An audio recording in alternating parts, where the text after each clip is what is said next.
ఓటుకు నోటు కేసులో ACB court ఆదేశాలపై high court stay విధించింది. తనపై ఏసీబీ దర్యాప్తును నిలిపివేయాలని నిన్న హైకోర్టులో క్వాష్ పిటిషన్ వేశారు. పిటిషన్ను అనుమతించిన హైకోర్టు విచారణను ఇవాళ్టికి వాయిదా వేసింది. దీనిపై ఇవాళ విచారించిన హైకోర్టు ఏసీబీ కోర్టు ఆదేశాలపై 8 వారాల స్టే విధించింది. ప్రతివాదులకు కౌంటర్ ఫైల్ చేయాలని ఆదేశించింది.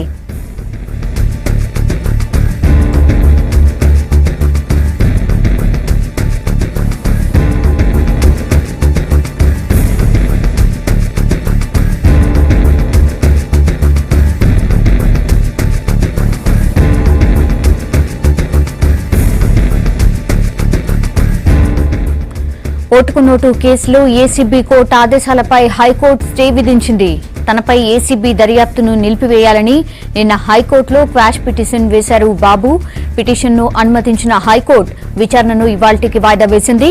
దీనిపై ఇవాళ విచారించిన హైకోర్టు ఏసీబీ కోర్టు ఆదేశాలపై 8 వారాల స్టే విధించింది. ప్రతివాదులకు కౌంటర్ ఫైల్ చేయాలని ఆదేశాలు జారీ చేసింది. మేము వేసినటువంటి పిటిషన్ క్వాష్ కాలేదు. ప్రజలకు చెప్తుంటా సంతోషంగా ఉండండి, భయపడద్దు. మేము వేసినటువంటి కంప్లైంట్ క్వాష్ కాలేదు, కాదు కూడా.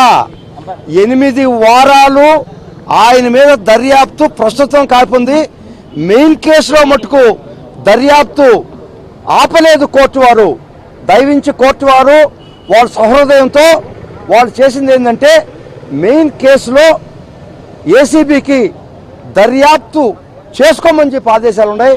వారు దర్యాప్తు ఎట్టి పరిస్థితుల్లో ఆపాల్సిన అవసరం లేదు. మేము వేసినటువంటి కంప్లైంట్ క్వాష్ కాలేదు.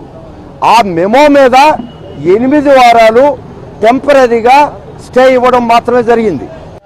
ఏసీబీ కోర్టు ఏదైతే చంద్రబాబు నాయుడుపై ఎఫ్ఐఆర్ ఇష్యూ చేయాల్సిందిగా 156 క్లాస్ 3 కింద చెప్పడం, తదనంతర పరిణామాల్లో ఆల్రెడీ ఒక ఎఫ్ఐఆర్ పెండింగ్ ఉన్నప్పుడు మరొక పెండింగ్ ఎఫ్ఐఆర్ అవసరం లేదు అంటూ ఏసీబీ మెమో దాఖలు చేయడం, ఆ మెమోపై ఏదైతే ప్రొసీడింగ్స్ ఇవ్వడం జరిగిందో 156 క్లాస్ 3 కింద ఇచ్చిన దానిపై చంద్రబాబు నాయుడు నిన్ననే హైకోర్టులో డిస్పెన్స్ విత్ ఆర్డర్తో సర్టిఫైడ్ కాపీస్ లేవు, నా కేసు ఇవ్వనండి, స్టే ఇవ్వాల్సిందిగా ఏసీబీ కేసుకు రిక్వెస్ట్ చేయడంతో ఈరోజు 11వ కోర్టు ముందర కేసు విచారణకు రావడం జరిగింది. ఏసీబీ స్ట్రాంగ్గా అపోజ్ చేయడం జరిగింది స్టే ప్రొసీజర్ని.